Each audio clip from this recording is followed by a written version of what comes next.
Queridos companheiros, muita paz, muita alegria, que nós possamos contar, como sempre, com a ajuda dos nossos queridos amigos espirituais que atuam com a educação, para que a gente possa desenvolver este tema, não é? Então, sempre que eu estou atuando, conversando, já que é essa a nossa prática no trabalho da evangelização, conversar a respeito da educação espírita. Então, quero agradecer, com certeza, muito obrigado por esta oportunidade, não é? Porque eu sempre falo, aqui, não é, nesse espaço do ICEB, eu tive as minhas aulas na mocidade. E eu aproveito também para fazer uma homenagem à minha orientadora de mocidade, que foi Flávia Siciliano, que desencarnou no dia 5 de setembro. Né? Então, Flávia era orientadora de mocidade da mocidade do Centro Espírita, ou melhor, da Congregação Espírita Francisco de Paula. E ela, então, frequentava as aulas do Instituto e ela dizia assim, olha, sim, nós temos as nossas aulas da juventude, mas nós vamos lá no Instituto aprender com Diolindo Amorim. Então, este espaço é um espaço do meu coração, né? Não só pela Flávia, mas pelo Diolindo, para aqueles irmãos que eu vi dando aulas, não é, aqui nesse espaço. Este tema, não é, que eu vou trazer hoje, eu me portei da seguinte maneira. O tema, ali está, né, a educação espírita de nossos filhos, e eu, então, resolvi trazer para vocês um caso. Se nós pudéssemos falar, nós vamos fazer um estudo de casos e depois, então, a gente vai ver a sistematização nos slides. E eu trouxe um dos casos deste livro.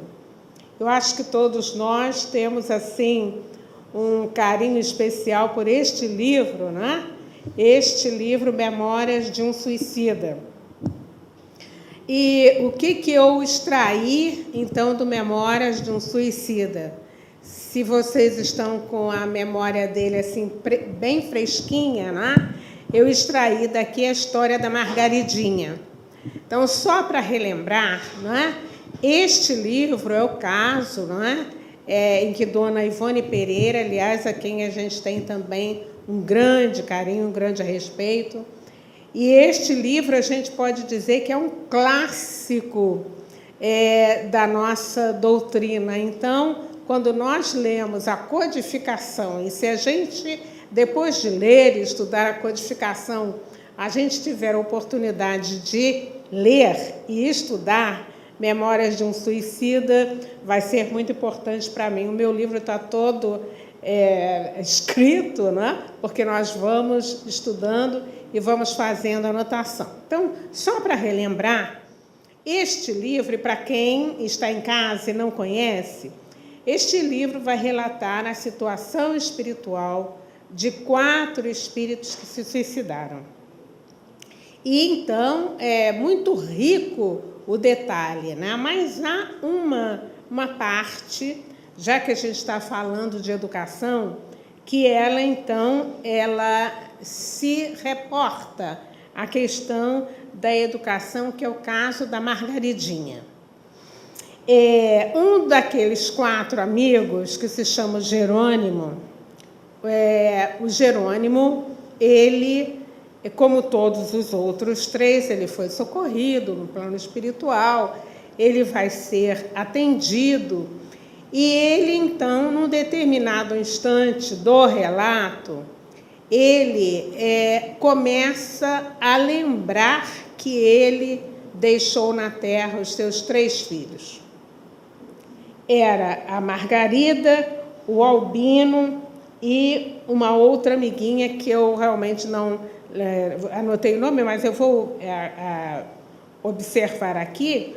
Mas o que aconteceu?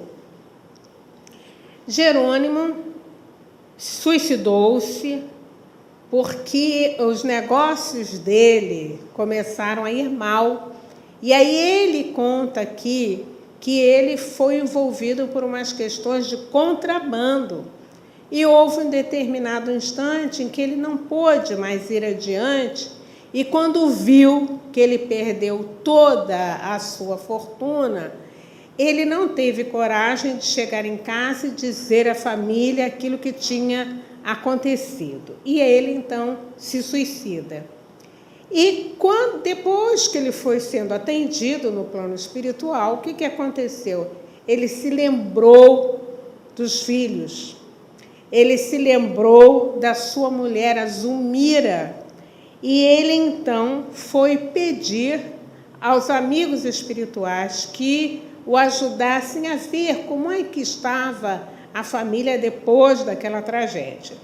E então ele faz os pedidos e a equipe espiritual vai até a cidade do Porto para verificar como estavam os amigos, não é? Como estava aquela família dele. E aí verifica que a Zulmira, que foi realmente sempre acostumada a uma vida muito larga financeiramente, ela não conseguiu saber ou ver alguma outra coisa que ela pudesse ter o dinheiro. Então, ela e a sua menorzinha, que era Margaridinha, estavam na prostituição num local difícil, no Cais, em Lisboa. Jerônimo, então, quando soube disso, Jerônimo começou a orar. Então, vocês vejam bem, o trabalho espiritual que foi feito com aquela alma, até que ela se desse conta, não é, de que ela continuava a viver, e a partir daí fazer todo aquele trabalho de regeneração para então ele ter consciência de que ele tinha deixado os filhos. Ele começa então a orar, a pedir. Então o que ele diz? Todos os dias ele orava, ele pedia ajuda para os seus filhos. Então houve um dia em que ele foi assim para uma região do isolamento, e foi justamente no dia em que os amigos vieram visitá-lo, os amigos lá no plano espiritual. A gente sabe que existem as caravanas. E aí então o que foi que aconteceu? Ele, naquele jardim, naquele espaço, ele começou a orar. Começou a orar, a pedir pelos seus filhos, a pedir perdão para si mesmo e dizer, então, ele orava a Maria Santíssima que os seus filhos fossem atendidos, para que eles, então, em desespero, não buscassem o caminho do suicídio. Então, ele orou e disse assim, eu vou orar a Maria Santíssima, Mãe de Jesus, no sentido de que ela ouça esse brado sofrido deste pai que não quer ver os seus filhos em situação pior. Ele, então, começa a orar e os amigos que estavam na caravana dizem assim, Jerônimo, as suas preces chegaram à Mãe Santíssima. E aí, então, pediram que ele aguardasse. Ele aguardou e daí a algum tempo vem um amigo espiritual, o irmão Demócrito, e diz assim, Jerônimo, suas preces, seus pedidos foram atendidos. E nesse instante vai sair uma caravana para auxiliar os seus filhos.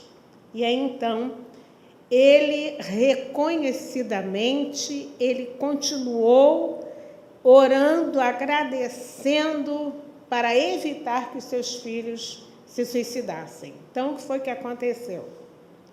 A caravana chegou, Margaridinha estava naquele estado que a gente imagina, não é?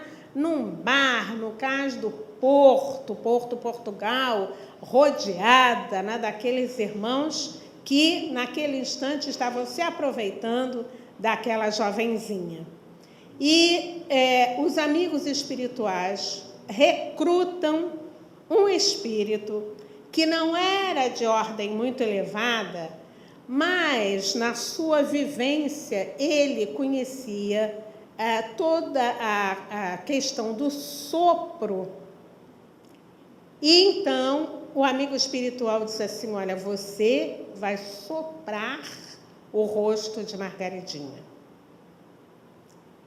O espírito então foi, Margaridinha, naquela confusão, naquele meio, o espírito vai, sopra no rosto de Margaridinha. De repente, a Margaridinha começa a piscar, a ficar meio tonta e cai.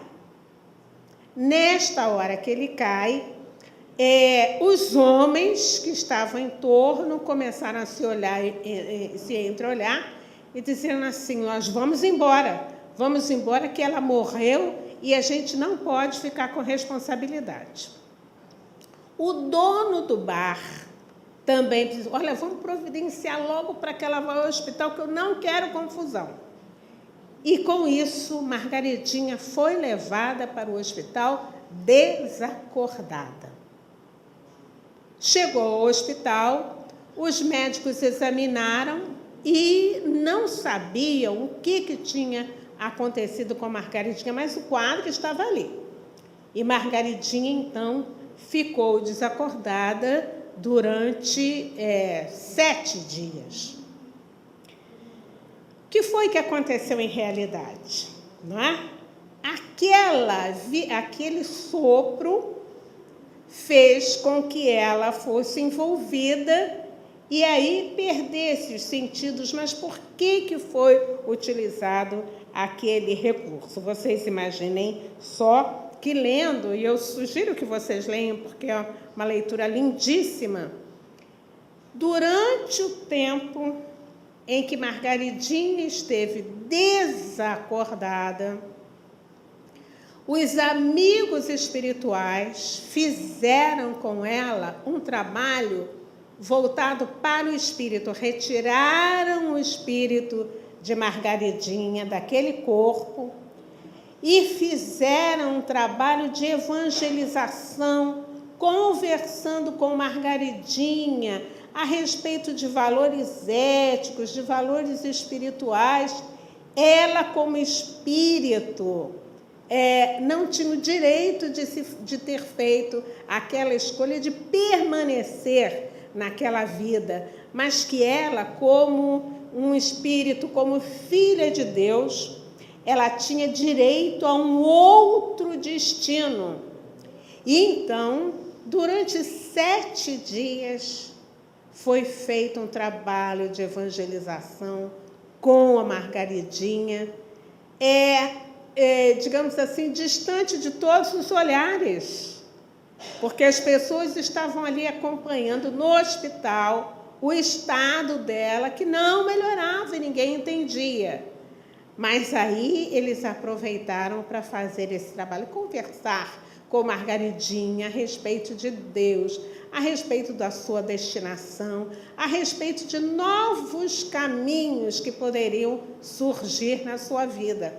E os amigos espirituais diziam: em realidade, ela também chegou a esse caminho por conta da responsabilidade, ou melhor, da ausência de cuidados dos pais. E então ele dizia assim: isso tudo tem que ser levado em conta, então vamos ajudar Margaridinha. Depois de 7 dias, Margaridinha começa a acordar. E na enfermaria as pessoas também ficaram espantadas em saber como é que ela acordou. O que foi que aconteceu? Ninguém sabia. Mas na espiritualidade todos sabiam o que realmente aconteceu. E aí Margaridinha foi acordando e chorou muito por causa da situação em que ela estava. E até porque ela não tinha recursos nem para contactar com a irmã, porque a irmã havia casado e estava numa outra cidade. As outras amigas que estavam na enfermaria se apiedaram de Margaridinha, fizeram uma coleta, e com aquela coleta ela pôde viajar para a casa da irmã. E a irmã, então, continuou conversando com ela que era preciso que ela decidisse a respeito da sua vida, que ela pudesse arranjar uma colocação que lhe desse segurança, mas que fosse realmente dentro daqueles padrões. E, como a irmã da Margaridinha era uma administradora de um hotel, então o que vai acontecer?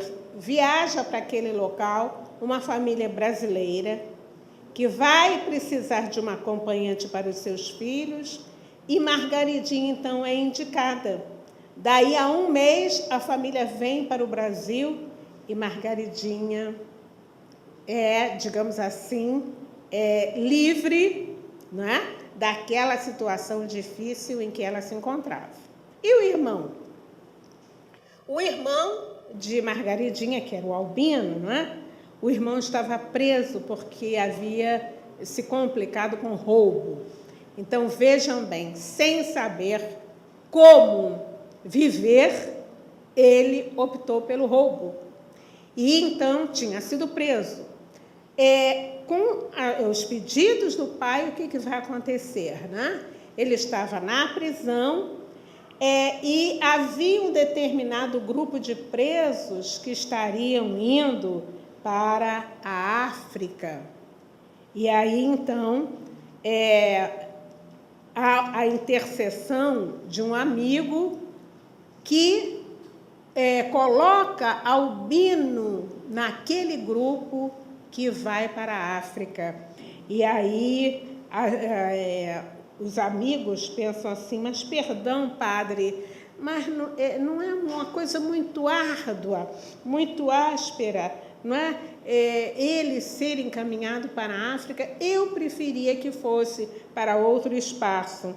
E aí o padre Santarém, que é realmente uma alma belíssima, diz assim, e aí nós que somos pais, nós que somos tios, que temos netos, que temos crianças em torno de nós, a gente ouve esse relato assim com muita emoção. Então o padre diz assim, não, meu jovem, Albino necessita ainda ser conservado em custódia, quer policial terrena, quer espiritual, por parte dos que zelam pelo seu futuro. No Brasil, encontraria demasiadas facilidades que poderiam afastá-lo da unção em a qual se vem conservando, desde que conheceu Fernando, que era a pessoa que vai intermediar, que vai conseguir que ele vá para a África. E ele diz assim, a África inclemente ser-lhe-á mais propícia aos interesses espirituais.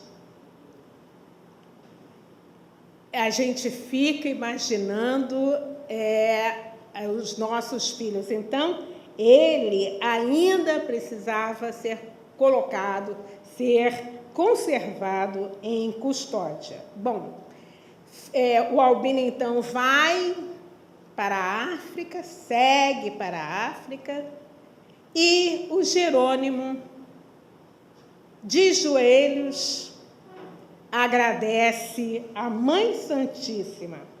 Então, ele agradece a Mãe Santíssima e diz que, por mais que ele fizesse, ele não podia agradecer a tudo aquilo, aquela proposta, aquele atendimento que foi feito com os seus filhos. E ele diz assim, ele está falando com Camilo, não é?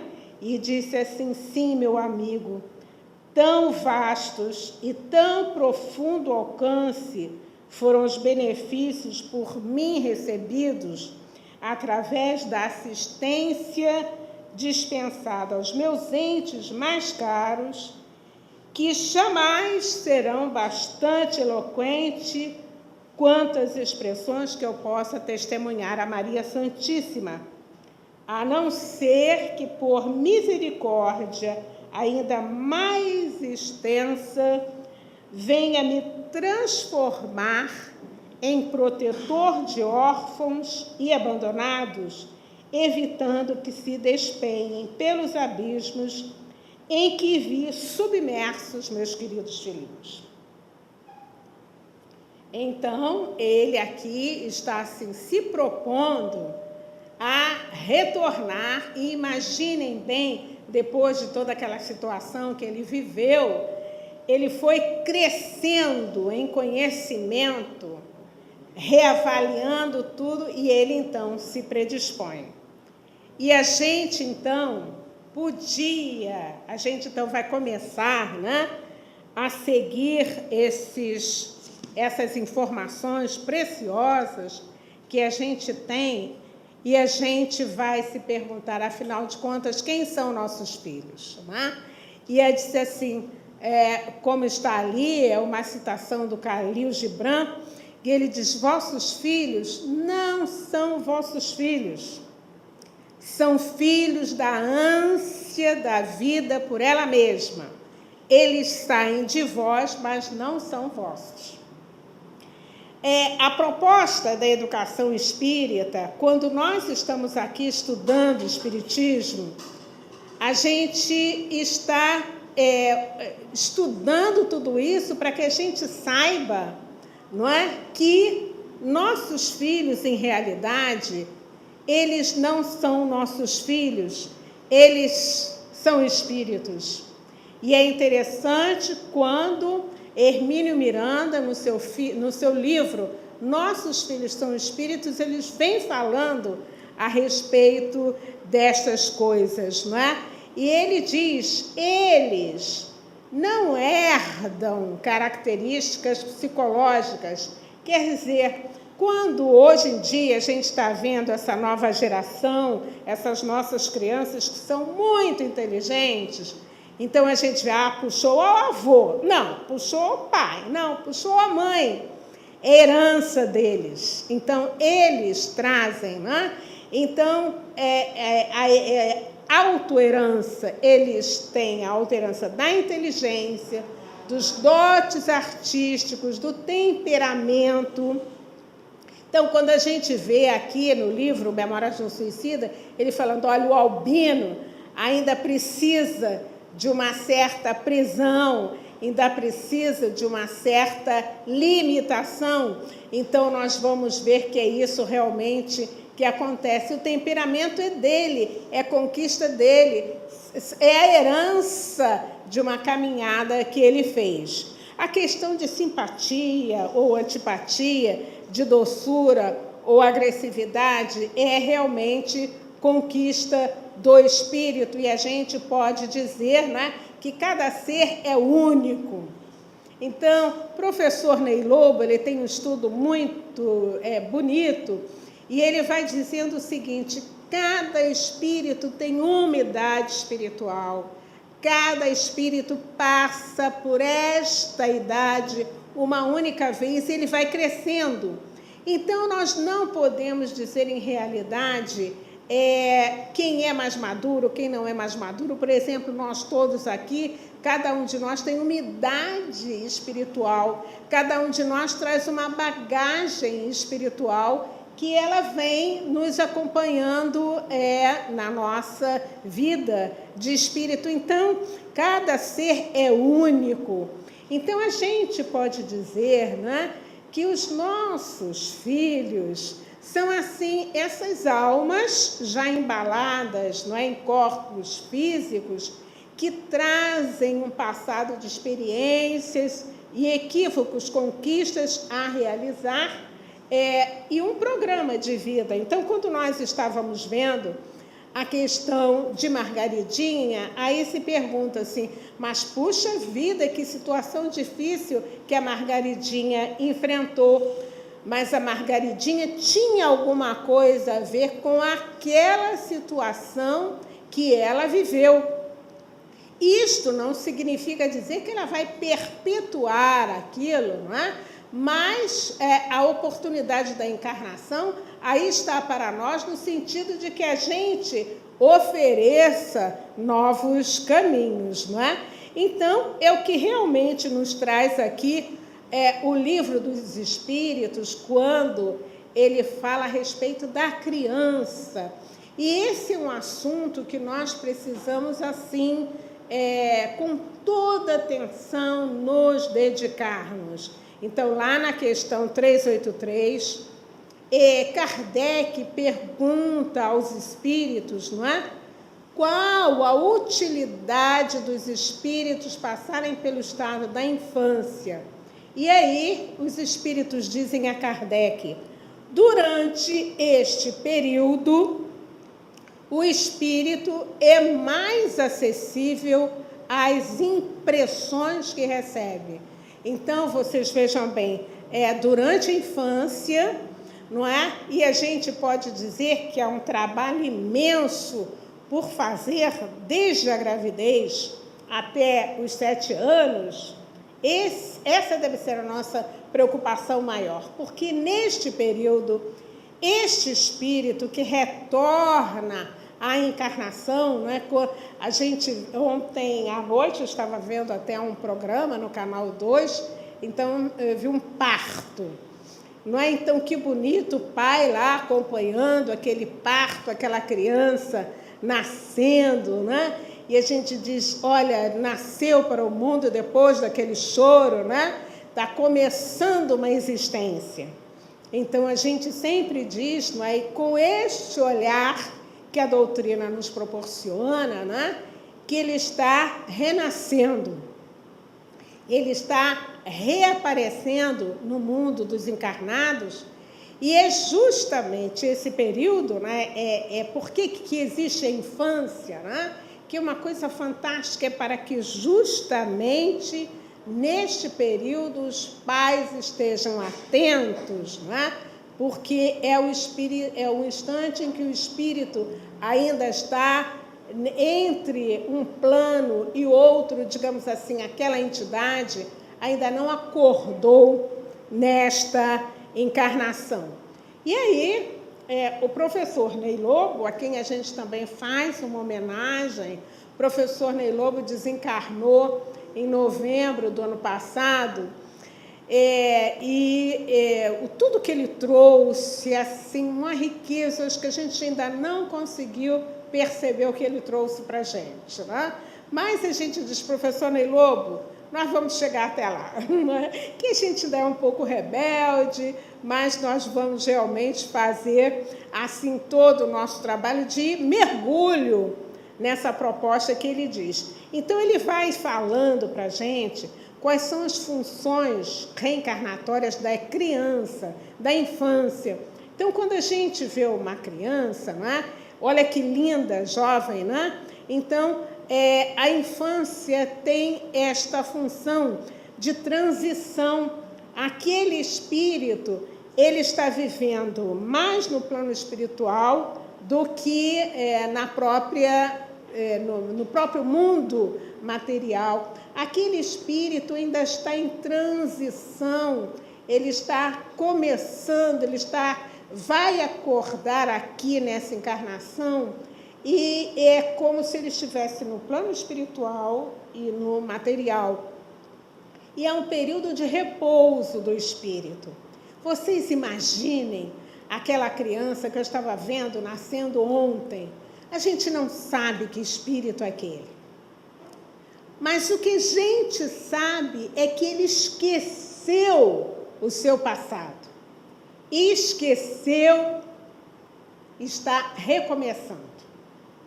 Não é uma beleza a gente dizer assim, a gente lembrar assim um grande criminoso do passado? Naquele instante, a misericórdia de Deus vai dizer assim, meu filho, vamos retornar, vamos recomeçar. Então, vai ficar esquecido aquele passado, né? E a tia Vilma, que diz a música, né? Diz assim: esquecido o passado, novo corpo, novo lar, né? Esqueceu o passado, novo corpo, novo lar, recomeçar. E é essa fase de ocultamento. Estão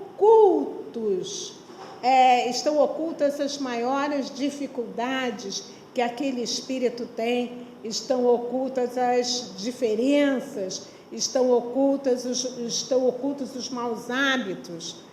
Eles vão aparecer de repentemente, algo do comportamento me diz que ali está um espírito com o qual eu vou precisar ter mais cuidado.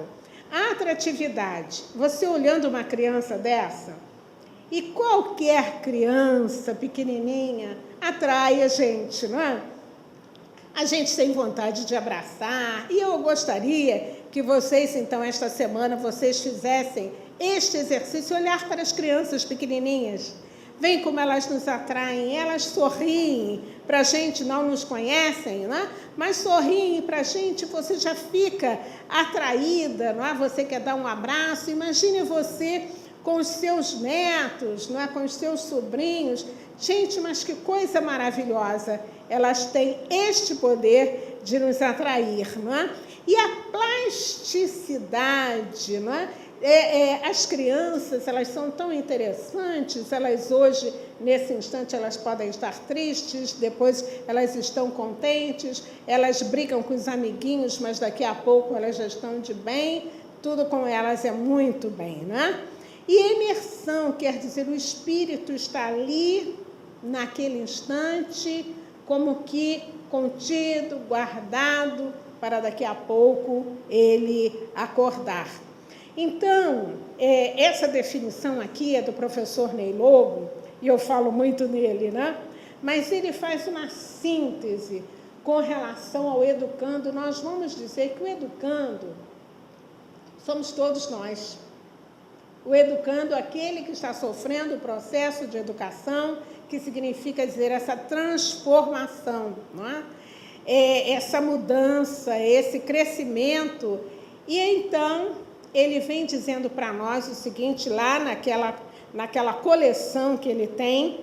Quem não conhece, a gente convida, não é? O professor Ney Lobo tem uma coleção de livros de filosofia espírita da educação, que é realmente um documento sensacional.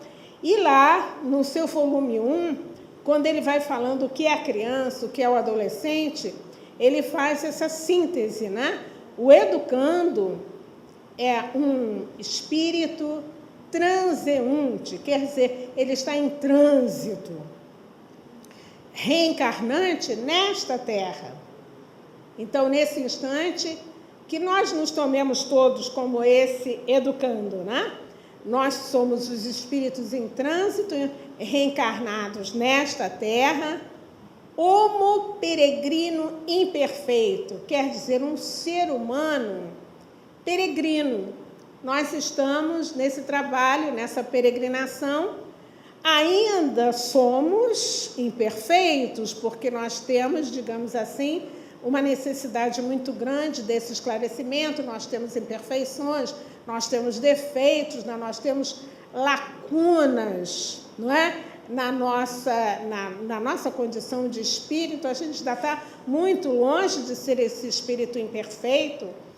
E lá no Evangelho segundo o Espiritismo, né, no capítulo 3, Santo Agostinho diz assim, que a Terra é um dos muitos mundos de provas e expiações destinados a espíritos rebeldes à lei de Deus. Então, nós somos esses espíritos rebeldes, não é? Em determinado grau educativo, sim, que a gente tem uma educação relativa, né? Mas nós estamos em rumagem da perfectibilidade para a perfeição. Então, quando ele fala da perfectibilidade, é da condição que nós temos, né, de sermos perfeitos. Nós temos dentro de nós, não é? É o nosso Deus interno, a nossa possibilidade de crescer, de evoluir. Então, a gente está nessa caminhada. A gente ainda é espírito imperfeito, mas nós somos perfectíveis, nós temos uma longa caminhada, né?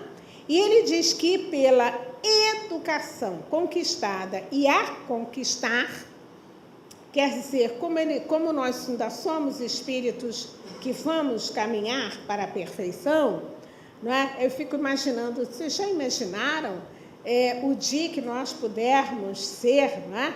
Esses emissários do bem que estarão coordenando pequenos mundos, estarão coordenando, né? Pequenos planetas, e disse assim, nossa, eu vou chegar até lá? Sim, nós temos toda a condição para chegar, nós estamos em germe, que vai se desenvolvendo, né? E ele diz, em sucessivas e progressivas reencarnações, e atingirá o estado de puro espírito, isso é, totalmente educado. Então, a gente fica vislumbrando uma estrada maravilhosa que tem à nossa frente, que talvez a gente ainda não consiga enxergar. Então, a gente está aqui nesse espaço, né? Mas que na medida que a gente se dá conta, a gente então vai fazendo esse trabalho de crescimento. E aí a gente se pergunta, quais são os caminhos dessa educação espírita que alguém deve estar perguntando, mas espera aí, o espiritismo me ajuda a vislumbrar, a ver essa criança, esse jovem dessa forma? Quais são os caminhos, não é? Então, a gente foi ali colocando educação moral desde o ventre. Então, como a gente já sabe, não é, de todo esse processo, desses espíritos que estão retornando, a gente então vai fazer realmente a nossa parte naquele instante em que a gente sabe que alguém está chegando na nossa casa. Alguém está chegando, seja bem-vindo. Mesmo que a gente ache que não era o momento. Então, o que a gente vai aprendendo? Que esta entidade espiritual que ali está, ela está captando tudo em torno. E ela vai captando através da sua mãe. Então, vamos dizer, o que a mãe está sentindo, aquele feto também está sentindo.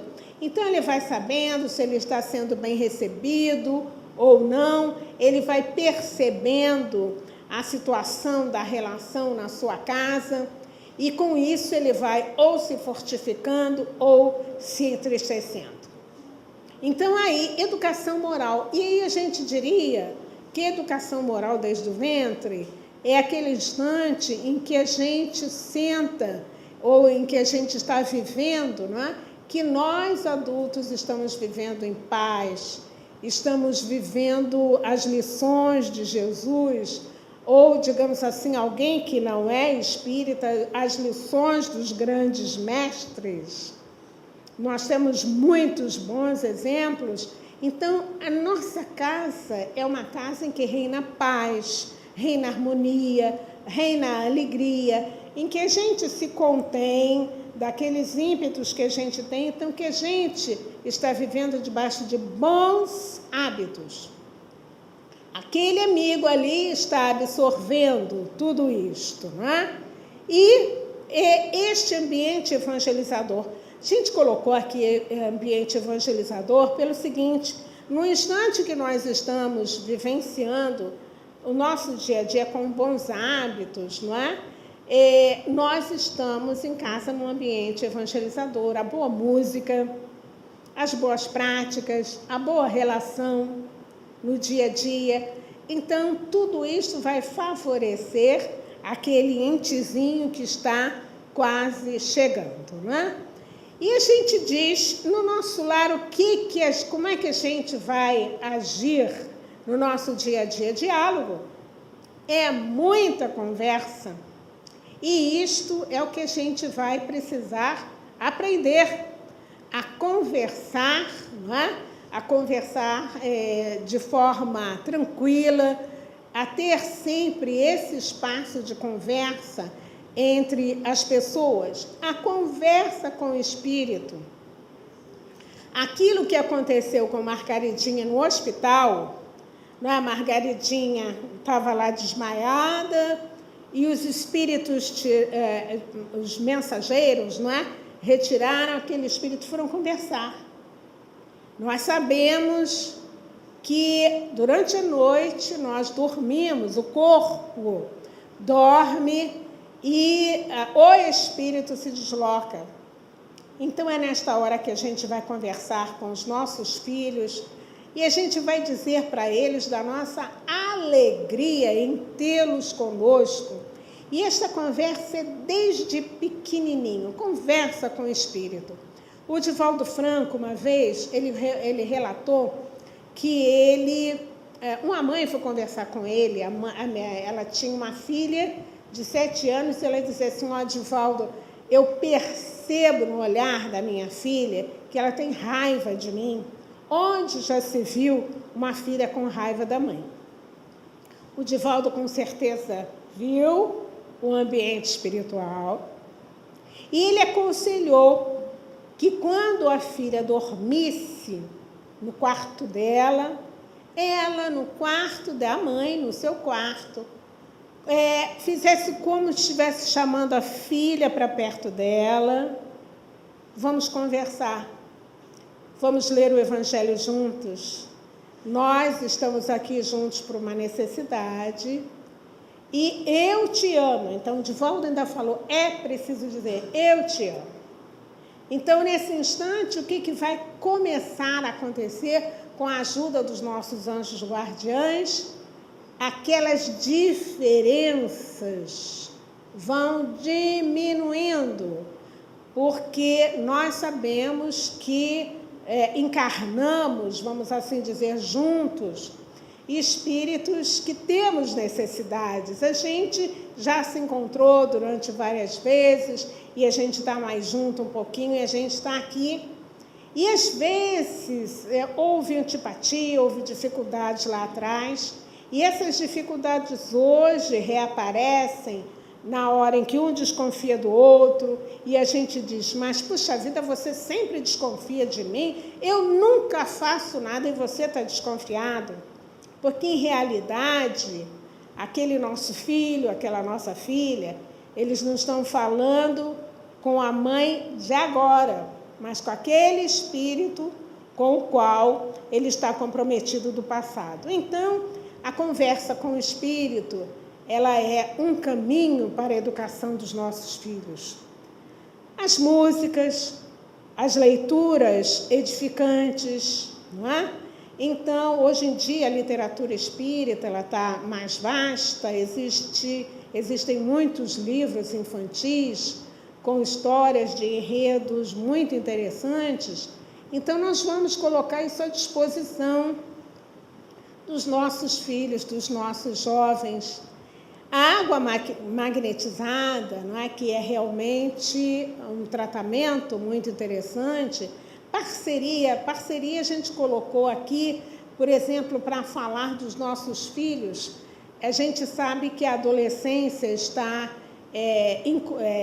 alargando, né? Aos 10 anos, nós já temos os nossos pré-adolescentes. Então, a essa altura, a gente vai ter que estabelecer uma parceria em nome do amor.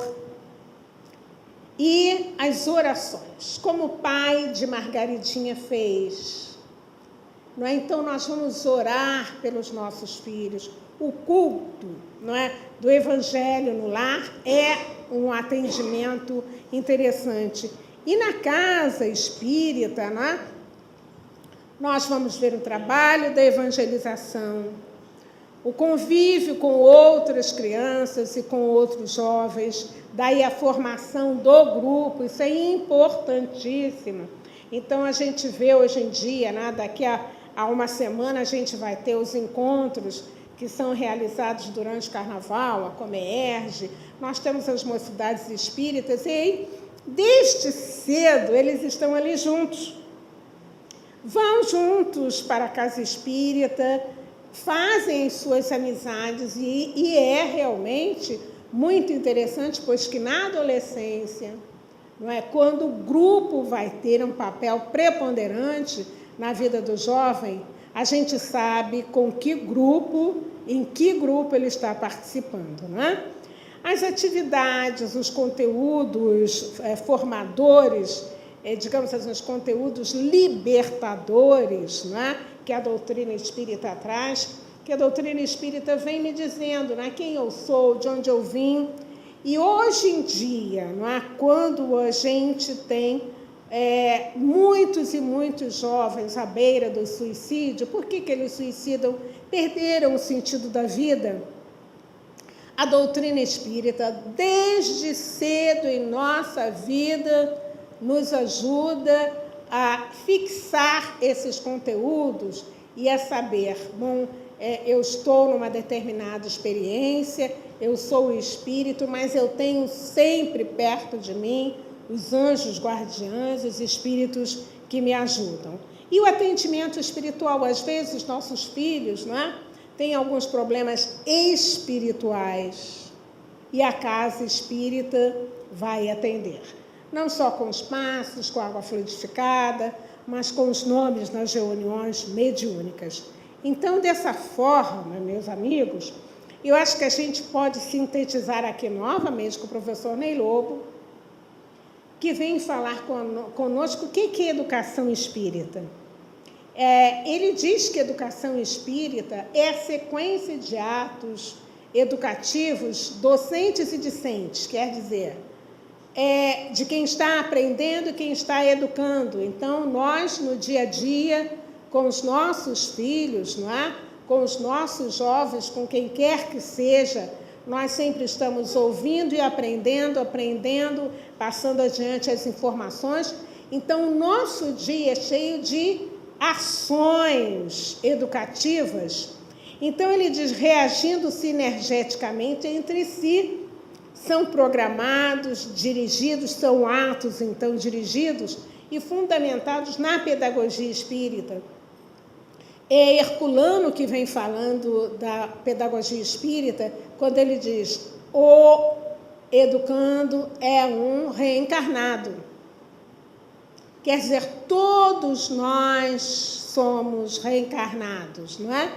Então, quando eu penso que todos nós somos espíritos que trazemos uma bagagem, ao olhar para quem está na minha frente, ou então para olhar para as minhas crianças, para olhar para os meus adolescentes, eu vou estar sempre pensando, é um reencarnado que traz uma bagagem, como é que eu vou agir com ele?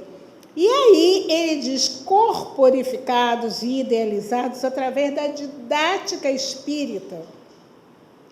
E ele diz, pela capacidade de intuição, de imaginação criadora, de improvisação e espírito prático. Então, existem alguns instantes em que nós ficamos assim pensando o que nós vamos resolver, o que nós vamos responder, como nós vamos fazer determinadas abordagens. E ele, quando fala aí na capacidade da intuição, falava Pestalozzi a respeito da intuição. E nós sabemos que a intuição é esse instante em que a gente para, às vezes, para a gente respirar, para a gente responder, mas que a gente vai captando aquela melhor forma da gente responder. E ele diz, não teorizáveis. Eu não vou aprender nos livros. Quer dizer, há algo que eu vou aprender, sim, nos livros, mas eu vou fazer uma aquisição de conhecimento, o Evangelho vai me ajudar, e há determinados instantes que eu digo assim, parece que não fui eu que respondi.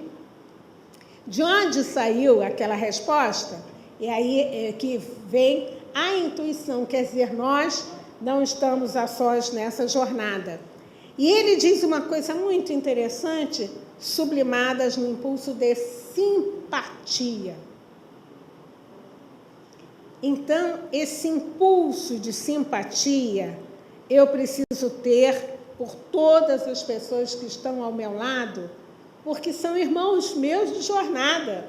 Está todo mundo crescendo, está todo mundo evoluindo, então eu vou ter que me trabalhar, não é? Para que eu saiba como responder. E a gente lembra, na Grécia, na Pedagogo, era aquele escravo que levava os filhos do rei para a escola, ou para os outros professores, mas ele ia caminhando, ia conversando, como Jesus fazia. Jesus ensinava caminhando, encontrava com um, e para aquele espírito ele tinha uma proposta, para o outro ele tinha outra proposta, não é? Mas ele assim caminhava. Com os discípulos, sim, ele sentava e ele tinha aquele instante daquela instrução mais séria para os discípulos, mas no dia a dia ele ia caminhando. E aí ele diz, nesse impulso de simpatia, sustentado pela força construtiva do amor. E eu gostaria, então, que vocês levassem essa definição, não é? Para estudar, porque ela é tão linda. E eu agradeço ao professor por esta síntese fantástica, que a gente aqui está falando em 2, em 3 minutos, mas que ela merecia horas da gente estar se debruçando sobre ela, não é? Então, com isso, queridos amigos, nós estamos aqui fechando essa nossa conversa, né? Mas desejando, quando a gente fala em educação espírita, a gente vai confiança nos anjos guardiães.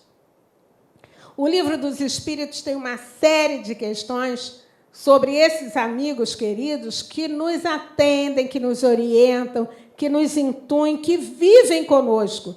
São espíritos que se dispuseram a encarnar conosco para nos ajudar. Então, nós vamos precisar pedir. Pedir ajuda, porque nós ainda somos um pouco tontos, não é? Pedir ajuda para que a gente realmente consiga levar adiante as nossas tarefas, não é? Então, não só confiança nos anjos guardiães, mas também confiança em Deus. Deus, não é? Que, como diz o Salmo 91, é o nosso refúgio, é a nossa segurança. Então, muita paz e esperança.